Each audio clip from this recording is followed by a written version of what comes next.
How to Be Awesome at Your Job is sponsored by LinkedIn Jobs. When you clock out, LinkedIn clocks in. Post your job for free at linkedin.com/beawesome. That's linkedin.com/BEAWESOME.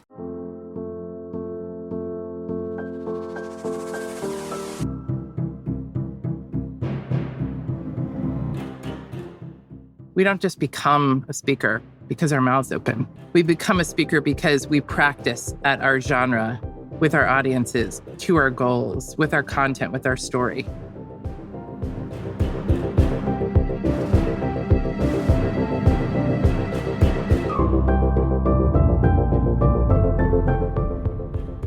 That's Ruth Milligan. She's the founder of Articulation, a communications and coaching firm, and one of the authors of the book, The Motivated Speaker: 6 Principles to Unlock Your Communication Potential.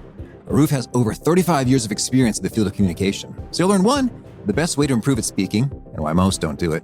2, the foundational communication principles for better speaking. And 3, how to stop saying and other filler words. And if you want a quick summary write-up of these actionable takeaways, I recommend you sign up for the free Gold Nugget email newsletter, which you can find over at awesomeatyourjob.com. You'll get to see the quick rundown of what Ruth had to say here, as well as unlocking the vault, the archive of all 1,077 of these summary write-ups. That's called the Gold Nuggets over at awesomeatyourjob.com. I'm Pete Bacchitis. This is How to Be Awesome at Your Job. And now, here's Ruth. Ruth, welcome. Hello, how are you? I'm good, very good. I'm excited to chat about speaking. I'm very motivated, if you will, to be discussing them. No pun intended. There we go. Well, I'd love to hear. You've been in the speaking game for quite a while, coaching, consulting, curating, speaking yourself.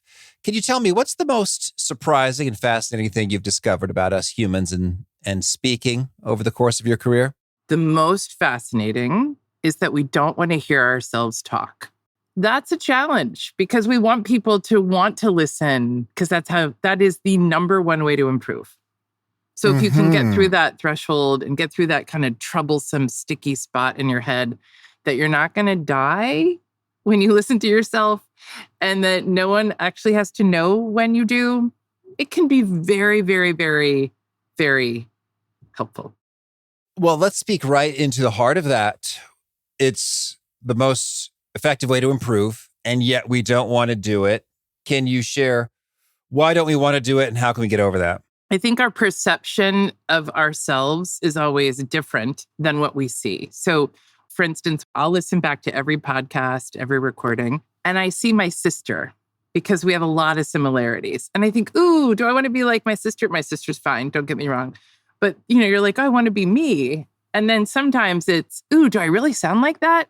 And we surprise ourselves. And then that's hard because, at least I believe, we say, ooh, that's not what we want our audiences to hear. And so there's this disconnect that we have to sort of bring together as to what do we want to be perceived and seen as, and how are we doing that? And are they this far apart or are they this far apart? And the best way to do that is habits, practice, watching, listening back. And if you just haven't done it, it's a little cringy. Have you listened? I bet when you started your podcast, you started listening back to yourself, right? What did you learn when you started that? Oh, I did. Well, it's funny, from lots of keynote speeches, I listened and watched those recordings as well. And so I've had to go both ways. And at times I think, well, this is so fun and entertaining. I wish more speeches were just like this. And other times I'm a little disappointed. Like, oh, Pete, I could tell you didn't actually do your research, your homework, your practice as much here. And the audience suffered as a result. And so I feel some guilt, shame there. Correct. So because you're playing through in your head, oh, I coulda, shoulda, woulda. And you can't dial back time. You can't have that time back. Right. Although, of course, if you listen to your recordings before the big audience presentation, you can fix it. Correct. That's it. And I think you can't draw it back. And there is a little bit of regret. I don't live with a lot of regret, but I think that in those moments you say, oh, it could have been, you have to work through those emotions. And so that's what happens when you watch yourself is you're going through a bunch of emotions that you normally don't experience. And so it's easier just to not do it. Yeah. You're bringing me back to, I think the most troubling recording ever. I remember I did a whole school assembly. It was at Hayworth High School, if anyone was there. And I was just starting my career as a professional speaker. And I had mostly spoken in the student audience context at leadership conferences where they selected one student from each high school. And in those contexts, I was crushing it. On the speaker evaluations, I was number 1 out of 20 plus. So I thought, I'm great at speaking. I'm down with the young people. And then in this different environment of high school students, I bombed. It was really spooky. I asked the principal for an endorsement. And then he told me in a lengthy email how terrible I was and how they wish they could have gotten their money back. In an email? Oh, yeah. And I was shocked. Bad practice. Bad practice. I was shocked. And so I shared it with a speaker mentor friend, Maui, episode number 1. And he's so good. He said, well, Pete, I think it's really great that you're doing this because a lot of people just don't even ever want to look at it. And it was very helpful in terms of watching it together. And he said, well, first of all, go ahead. No, I was going to say together. That's a very important word in your sentence. Yeah. Watching it together, it was so useful. He said, well, first of all, Pete, we got to take some of what the principal said with a grain of salt. Because you said, I heard nothing but bad things. There's a direct quote from the email. And yet I'm seeing multiple occasions of this audience laughing. So clearly it was not 100% bad. Okay. Cool. So we got some perspective. And also note, and then we really got into it. It's like, hey, Pete, they don't even understand what that word means. It's like you could be speaking gibberish to this audience in this place. Also, tell me about the setup and with the client. And it's like, yes, no matter what happens, it's going to be your fault. So you have to grab the context, the information, the goals from them, even when they're being difficult and saying, oh, I guess that sounds good. And so it was so useful going through it. And it might have been painful, but in some ways I was just so spooked and surprised to have missed the mark so epically, the most ever in my life in the speaking environment, that I just had to see what the heck happened here with the pro. Biggest extra learning that we've had since particularly we wrote the book was one research study assembled all the other research studies on feedback, like 500, maybe millions, I don't know. But there was one central thing, and if your listeners are listening to anything about feedback, this is it. When you speak and someone hears you, you get to go first in giving yourself feedback before they do. Because when they're giving you feedback, they're the ones learning. When you are the one first reflecting or giving yourself feedback, you're learning. And learning is the goal to do better. If I said to you, hey, Pete, that really sucked, like your teacher or your principal, that's how I feel and that's my opinion. And you live in choice, like every audience does, to accept or reject it. Mm-hmm. You can believe it or not. But if I said, hey, Pete, how do you think you did? You're forced to think through, did I prepare enough? How did that go? What did I feel like? And I may not have to say anything to you. I see. So that's the best practice when giving feedback is to ask first. And and the person who's giving feedback actually says, tell me how you feel first. Full stop. It seems kind of silly and rudimentary, but it's so powerful because 90% of what you're going to tell me is what I might want to tell you. But because you've come to the conclusion, you're more likely to want to fix it. And if you do discover, oh, there's epic blind spots here, well, then it's probably also still effective because then there's an emotional component like of huge surprise, like, whoa. Yes. Then it'll probably stick even more, even though you're sharing the same things. So can I tell a quick story? Oh, yes. I gave some feedback to a speaker after a big presentation practice day. We were at dinner and I'll call him Tom. I said, hey, Tom, do you know what an is? And he says, no, I don't know what an is. And I said, well, okay. An is this. Somebody who uses ums, filler words. And I said, Tom, do you know you're an And he said, I am? And I said, yeah. He goes, like a few times? And I was like, like every fourth word. And he really wasn't interested in the feedback.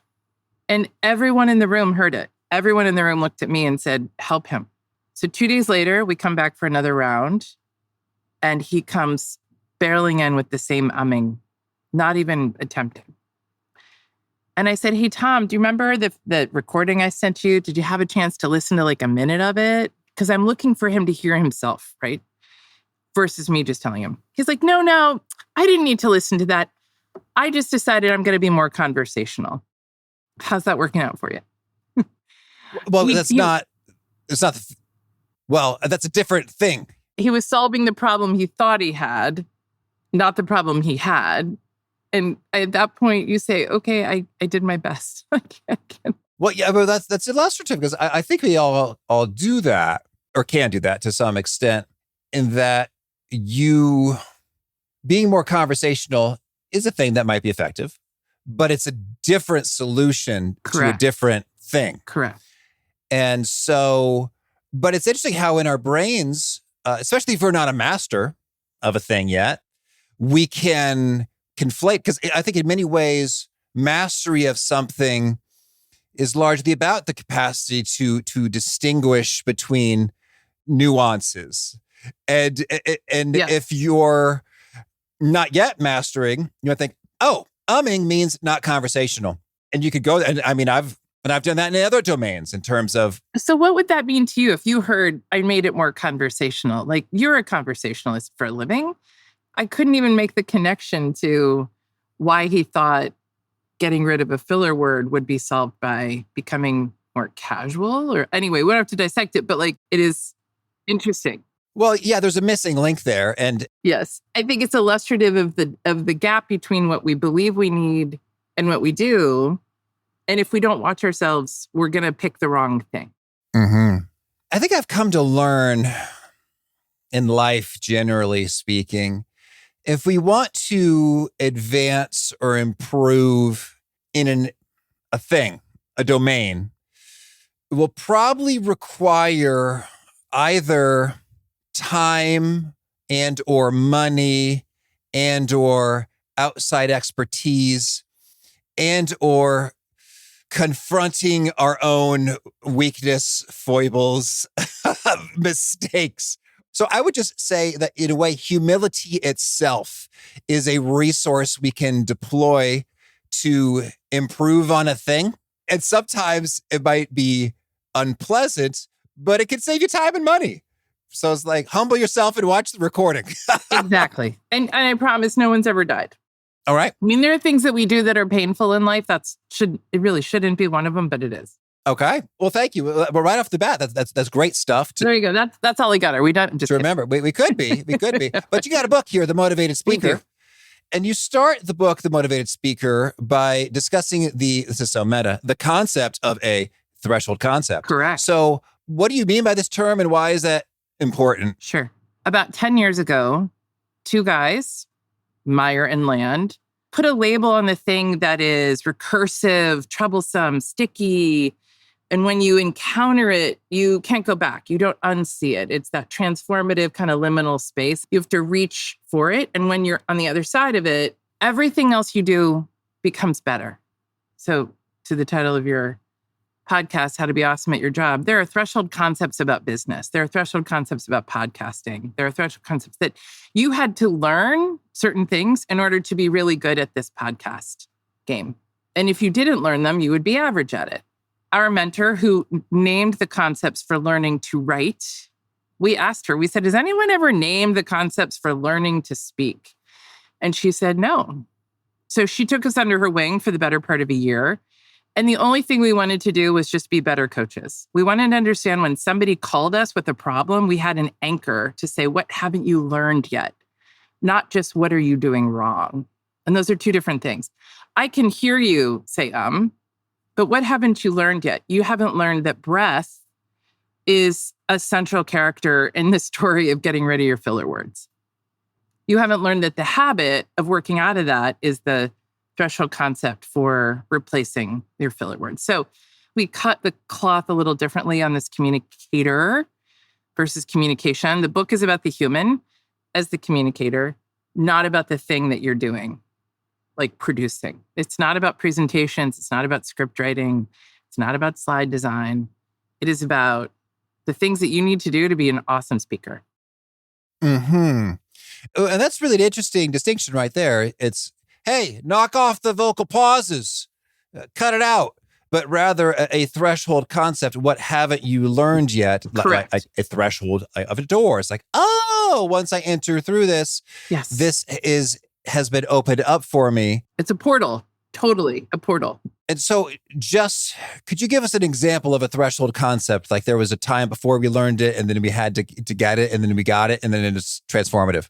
These are things that we have encountered forever, but they just haven't been organized or named in a way that they're easily accessible. So we didn't create them or discover them, but we named them. Very big distinction.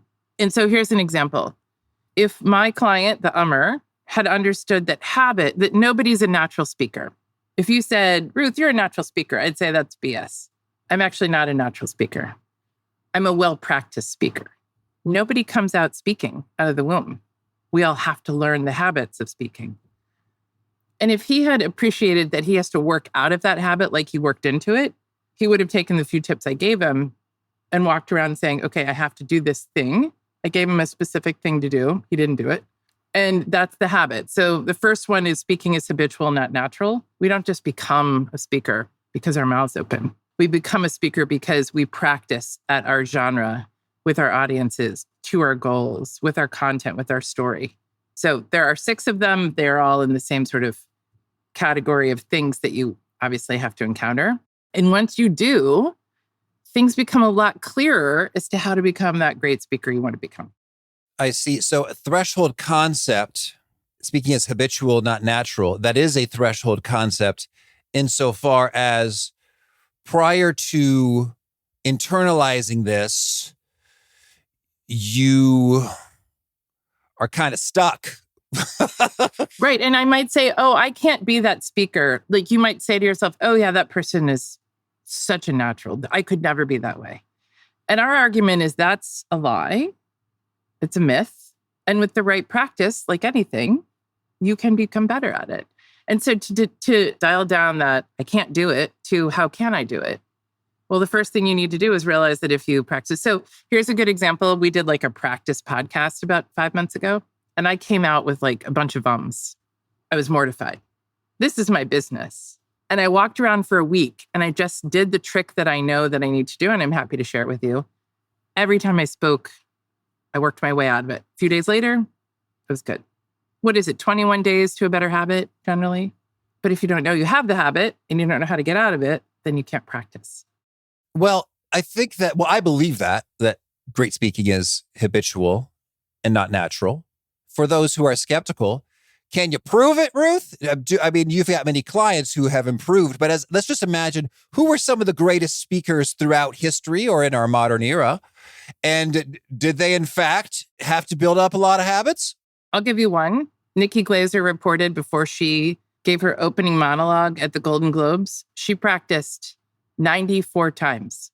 I forget how long it was, 6 or 7 minutes.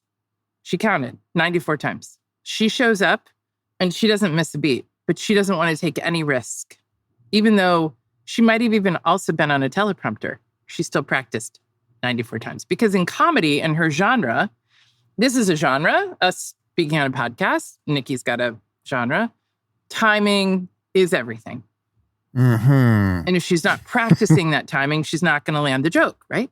Yes. Martin Luther King, actually, his talk, most consequential talk, I believe, punctuates with the right timing to make the points. We're moving from the heat and oppression of today to the oasis of freedom of tomorrow. He didn't say, we're moving from the heat and oppression of today to the heat and oppression. It has intentionality. It has stickiness. It has suspense. It has inflection. I promise you, he practiced. Okay. Well, so I think comedians are a great example because in a way they do seem very natural to us. They're just so funny. That guy, he's just so funny. So just how much are they practicing those sets? Here's a good example. Last month, I saw Tina Fey and Amy Poehler together in their tour. And at one point, Amy came out on stage and said, okay, everybody, this is the point where I'm working out some new content. And she stopped a few times and said, oh, got to work on that. That's not working out. She's trying to see if what she's saying will land. She is writing in the moment. Mm-hmm. So I think that humor is one of the hardest genres to write or deliver. personally, because there's so much expectation from the audience to get the joke, to get the context, and to say, like, I'm smarter because I got it. I feel smarter because I understand the humor and it made me laugh, made me feel a certain way. Well, I've heard anecdotes that it can indeed be well over 100 times of trying, cutting, refining the material. Yeah. And so to think that somebody can show up on a Monday and say, oh, let's give a talk on a Tuesday and wing it and make it work is a little bit of, oh, you must be superhuman because I don't know anybody that can do that unless they have been spending, here's a good example. We've been spending the better part of 20 months with our content. I should be able to and can, if you'd quiz me, I have one line for each of the concepts. It took us months and months to write and refine and get to that quick point that you would understand that still gets to the point. So we can't shortcut these things, is the bottom line. Okay. Well, so there we have it. First and foremost, habitual, not natural.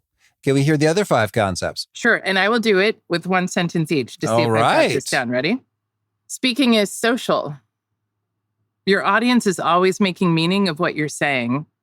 You're rarely ever just talking to yourself. And if you are, it's probably before coffee and it's a babble. Your audience speaks Spanish. They don't want to hear in French. That goes for jargon. It goes for acronyms. It goes for your audience. It's fleeting, meaning your audience is there and then they're not, meaning your words are not going to stick. They're going to fade.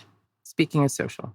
Speaking is embodied. If I asked you to pick up the book and read a sentence, which I'm not going to, you would be reading the written word versus embodying it, delivering it, speaking it. My favorite embodiment is if I said you these words, you would know who the speaker was because he embodies this pace and tone and rhythm. Last night, Michelle and I, we went to the movies. You know who I'm talking about. Well, we said Michelle, so I'd go with Barack Obama. But what I remember most about Barack is that it goes slow and then he speeds it up. There you go. It's fun. If somebody had written that script for him, which would have said, like, last night, my wife, Michelle, and I went to the Lenox Theater to see the Terminator movie, and we had a great time. That would have been what somebody might have written. See the difference? So anyway, so number 3, speaking's embodied. We have to bring our whole, and we have to get it off the page. We can't just if reading it is not speaking it. So Ruth, the AI will destroy us all. Next one, speaking comes in many genres. This is a genre. Podcasting, keynotes, convention speeches, they're all different genres. And they have different rules and conventions. And for the most part, the host, you, are setting the rules. So you tell me how much time we have. You tell me what channel we want to be on. You tell me what topics we want to discuss. Same thing with any conference, any event. So speaking comes in many genres, and you need to know the conventions to be successful. Speaking is messy. So if I asked you, Pete, what's your life story? You might say, oh, where should I start? And the problem is there are many places to start and many places to finish. The iteration of your content, what to get in, what to get out. How do I take that 100 pounds of information and shove it into a 10-pound bag? Requires the iteration. Speaking requires feedback, and yours first, mainly first. And if you don't want to listen to yourself, then you're going to probably not hit that threshold of true learning. Okay. And so each of these are threshold concepts insofar as if we continue to live in the alternative, the opposite of them, we will stagnate. If we think that, if we reject that speaking is embodied and we live our lives reading scripts, then we're stuck. We are. I think you may be stuck. Your ideas will get stuck. Your pitches will get stuck. People won't want to listen to you. I'll tell you a very quick anecdote. I coached a big tech guy last month, foreign country, heavy accent. Got him to make some better enunciation so he could be understood. We worked hard, content, 3 or 4 sessions. He did really well. 2 weeks later, he gets invited to an internal audience of executives by someone else. He takes none of that practice or habits with him. And he completely fails. And the executive that invited him said, I'm never inviting him again to anything. So the The downside to not really embodying what he had learned and taking it into practice was you don't even get invited anymore. And therefore, then your career, oh, I can't put him on stage. It's actually what I call a shaded habit. You have something in a small, dark room that you do, and everyone goes, oh, that's just Pete. He just does that. Yeah. And then you take Pete to a big illuminated stage without support, and Pete's still doing that. And you say, oh my gosh, didn't we want to give Pete some coaching before that? Because now everyone sees it, and that's hard to unsee. And that bridge between sort of the shaded and illuminated is the space that most people don't appreciate. That's where you can go through the thresholds, literally, figuratively, and find better practice so that you are invited back and your career doesn't get thwarted. I have coached Pete many, dozens and dozens of executives whose careers have been largely thwarted because they ignored how hard this is and they didn't prepare. And they showed up not prepared and embarrassed somebody. Most of the calls I get are from CEOs that say, that guy didn't do so well with my client. Can you help? Because the CEO is embarrassed. And they're feeling a risk for that relationship because that person who they put in front of that client, true story, the client's very bristly, didn't like the information. It wasn't a good quarter. And the executive just keeps throwing more and more and more data at him. And I suggested maybe he just wants to be heard. He doesn't need any more data. So can you just maybe stop talking for a minute? And he's like, oh, I don't know. You can tell he's like one of those guys with like a briefcase full, decks and decks and decks of data. And so he tried it. He said it felt uncomfortable, but the client calmed way down, felt heard, and actually didn't need anything more. Just needed some space. So sometimes we don't read the room right. Sometimes we just need to stop. Yes. Careers thwarted. Well, I mean, to the point about, I guess now I'm just thinking like it's a little spooky because often we never get the feedback that we need. And so like our career can be thwarted. We don't even know why. We find ourselves on a performance improvement plan or fired with very vague feedback, which you can't even call feedback. Like, you know what? It just wasn't the right fit. No, what? We're trimming costs. It's like, well, why am I being fired, not the other guy? Well, we got to downsize. Well, and also, but I'll add this. What about the interview that they give you no feedback on? And they just say, no, thanks. And you say, I got to the third round. Something happened. I have a son who's starting to interview for internships. And the first round, they gave him no feedback. It's like, well, how are you supposed to learn? You're 19. How are you supposed to learn? Yeah. It can be pretty brutal in that context. Like the interviewer is like, not my concern. Our concern is picking a winner. We don't care about you and your life and what happens to you. Even though we just put you through a month of interviews and we just told you. And so the learning, I think this goes back to like, what can we learn in these moments? And are we open to it? And it's tricky when you're really busy and you have 1,000 applicants. You don't want to take, not my problem. Not my monkey, not my circus. Just don't want you. Well, just as a side note to that, I would say I've been in, both sides of the interviewing table, and I'm into learning. So I love it when they ask for feedback because then it's like, oh, well, first of all, I know that you want it because I can't just assume that everybody wants it, and it is time consuming. So one of my favorite instances, I rejected someone for a role. This was in college, and it was for a student consulting organization because I'm cool like that. And he asked me for feedback. I was so glad he asked. I gave him lots of feedback. He returned to get into that group the following year and then went to consult at McKinsey. He was like, there you go. That's hard to get into those consulting posse. And it was awesome because he asked and I was glad that he asked. So I guess that's a tidbit right there. Go ahead and ask. And I do think, by the way, just to this point, we actually coach people to say, ask for the feedback you want. How did I do in that opening? How are my transitions? Did it go too long? Did the story work? I've had to give people feedback like, you're a little tone deaf. Like that story is not good for this audience.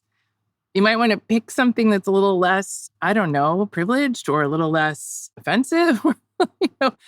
Sometimes you don't. It's a little less offensive. Little less offensive. Not zero offensive, but just a touch.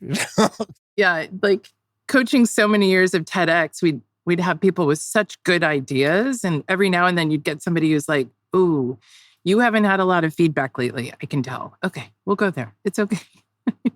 Yeah, well, it's so key to ask. Well, and I think you're right in terms of being more specific about your requests, as opposed to, so how'd I do? It's like, well, I don't know if you actually want to know, or if you're just looking for some affirmation validation because you're nervous. So I'm like, good job. So it's hard to know if that's even sincerely what they want. But when they ask it specifically, you're just like, oh, okay, you're actually keen to know this, so we can go there. So, Pete, here's a question I've asked a few podcast hosts.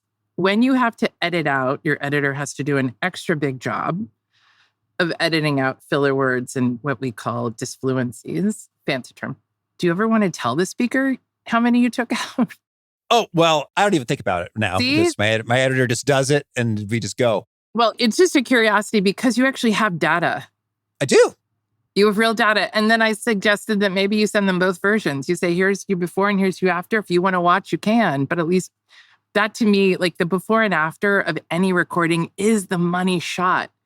Because I can hear what I sounded like here. Do I want to be in audience A or audience B? But in these moments that are recorded and you have data, it's always curious, like, does anybody care? Mm-hmm. Well, so Ruth, we got our threshold concepts. And a top thing is listen to the recording. You're not going to want to, but that's the thing that's going to do it. Can you give us any of your other top do's and don'ts before we shift gears and hear about your favorite things? Yeah, I guess the other one is don't underestimate the power of breath. Everything about breath is what informs pace, suspense, articulation, the ability to finish a sentence strong. If my name is Ruth Milligan and I run out of breath, I'm going to get really high and then all of a sudden I'm going to finish up. But if my name is Ruth Milligan and then I get to finish strong because I'm drawing from my diaphragm. So knowing where to breathe from your diaphragm, not up here. If you breathe from up here, it's called stacked breathing. I can't really draw, like think of it like a crochet hook. I can't really draw the right volume of breath out. Breath replaces the filler words. Try to say an on the count of 3 while taking a breath. Ready? 1, 2, 3. You cheated. Yeah, but you really got to try. It's not natural. So, I walked around for that week and I just took better breaths. I was more conscious about my breaths and my ums went away. The ands, the so's, whatever. So that's a collection of things to draw on whenever you feel as if your speaking isn't as strong, as confident, as measured or inflection. Look to your breath patterns. Look to your breath habits. Okay, thank you. And any other top don'ts? Don't think that you write like you speak.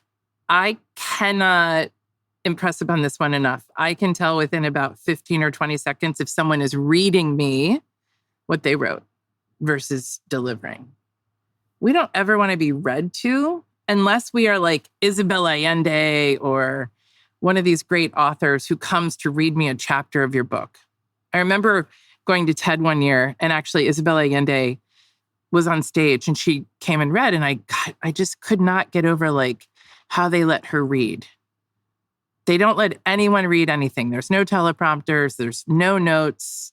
Years and years of being in that genre. And then I thought to myself, she's not speaking. She's actually reading her written words. And then John McWhorter was the one who really broke open the threshold concept for me that we write in very long sentences and we speak in very short sentences. And when you are writing to speak, you don't usually write the right way. And I had a presentation we coached last week, a panel discussion, and someone took, I think, about 10 slides of different, she was working up to talking about jazz in schools. And she was almost poetry. She kind of showed a progression of what music does and just used one word per image. It was just this punctuated, 10 words. And the audience got quiet as a mouse. They were rapt because she wasn't talking on. And she grabbed everyone and then she had them for her next 4 minutes of her presentation. It was really beautiful. And she used long pauses, very curated imagery, perfect words. She nailed it. So you don't always have to be in the prose section. You can pull from things that we've learned from poetry too. Big thanks to Ruth for sharing wisdom with us. Big thanks to our sponsors. Check them out. One sponsor to check out is Plod. Plod is great for running meetings more efficiently and productively, especially on crazy busy days. Applaud Note is a credit card-sized AI gadget attachable to the back of your phone. Whether you're having business calls or in-person meetings, it can be your ultimate business assistant. The gadget records audio, and the app automatically creates transcripts, summarizes key points, and even provides mind maps to visualize everything. You can talk and brainstorm with it even because the AI doesn't just take the notes, but also understands them.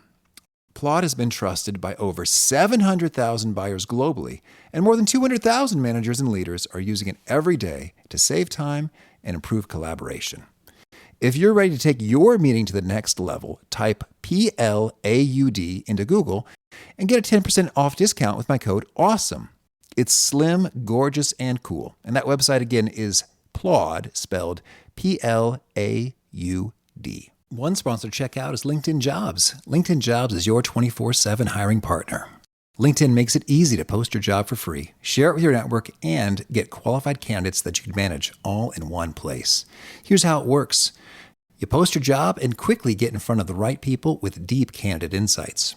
You can post for free or pay to promote to reach 3 times as many qualified applicants. And you can feel confident that you're reaching the best, as 72% of small and medium businesses using LinkedIn say that LinkedIn helps them find high-quality candidates. From there, share it with your network to let them know you're hiring. And here's a fun fact. If you add the hashtag hiring frame to your profile picture, you get twice as many qualified candidates. So find out why more than 2.5 million small businesses use LinkedIn for hiring today. Post your job for free at linkedin.com/beawesome. That's linkedin.com/BEAWESOME to post your job for free. Terms and conditions do apply. One sponsored checkout is strawberry.me career coaching. Having real clarity and direction can make or break your career. If it seems like you're putting in the work but not seeing your career take off, some coaching might be just the ticket. Strawberry.me matches you with certified career coaches who help you gain clarity on what you really want next in your career, develop a results-driven strategy, and stay accountable. And they can also help you flourish beyond career issues. I had a fantastic session with my coach, Brett, about handling stress from so many responsibilities in so many areas. He was fun. He was wise. He just really got me. We had some laughs and a good time and a good rapport. And he gave me an exercise that has been so quick and so effective for me. I've been doing it every day. So if you're ready to take control and build momentum in your career, go to strawberry.me/awesome to claim your $50 credit. That's strawberry.me/awesome. Because awesome careers don't just happen, you make them happen. Oh, lovely. Well, now could you share a favorite quote? Something you find inspiring. Don't make it about you. Okay. And a favorite study or experiment or piece of research? Yeah. My most recent one for sure is this one, the intersection between speaking, stress, and time. Well, what do we know from that study? We know that when you're in stress, when your amygdala has, a response, time goes like this. It expands and contracts. Correct. And it gets slower. You're just like, well, I have a lot more time than I think. Okay. And a favorite book? It is this one. Several short sentences about writing. Verlin Klinkenborg. I just can't love it enough. Okay. And a favorite tool, something you use to be awesome at your job. My voice memos, hands down, full stop. And a favorite habit? I actually love to lift weights.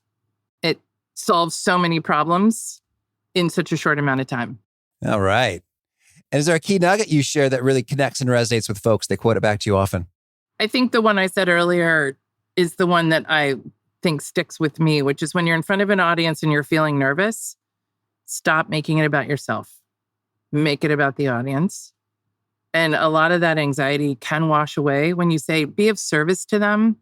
You're here to support them. And then you're taking the focus off of yourself. And a lot of that frenetic nervousness doesn't have a place anymore. I had to use it 12 years ago in a sticky situation, and it really stuck for me. And every time I have a speaker come in that sort of that hamster wheel, say, stop making it about yourself. Okay. And if folks want to learn more or get in touch, where would you point them? I would encourage them to start at themotivatedspeaker.com. Takes you to our larger website. There you can find all the links to the books, all of our podcast recordings, including yours soon, all of our blogs and everything about our training, coaching, and what we do to help support speakers every day. Okay. And do you have a final challenge or call to action for folks looking to be awesome at their jobs? Go find one thing to work on. Just one. Everyone that we coach, even the most seasoned speakers, have one thing to work on. Listen to yourself, ask for feedback. Just pick one. We actually can't do many things at once, improve on many things at once. And it might be that shaded habit that when it becomes illuminated could be the thing that's keeping you back from being awesome at your job. All right. Ruth, thank you. Thank you for having me. This was really fun.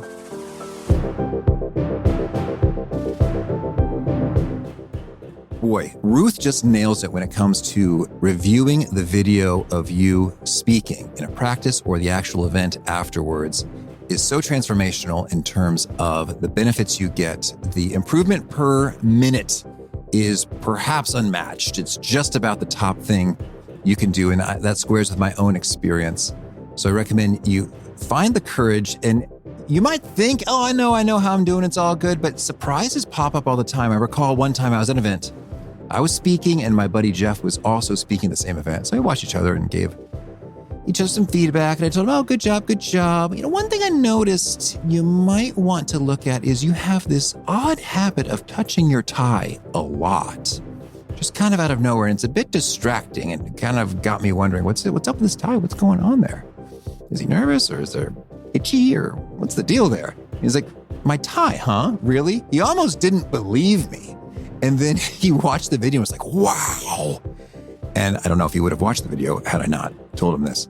But surprises come up. It might feel a little uncomfortable, a little embarrassing, but better to work out that embarrassment in private and then to shine in public and to find the courage. If you're feeling some reluctance, resistance, my favorite trick is just commit to the first 2 minutes.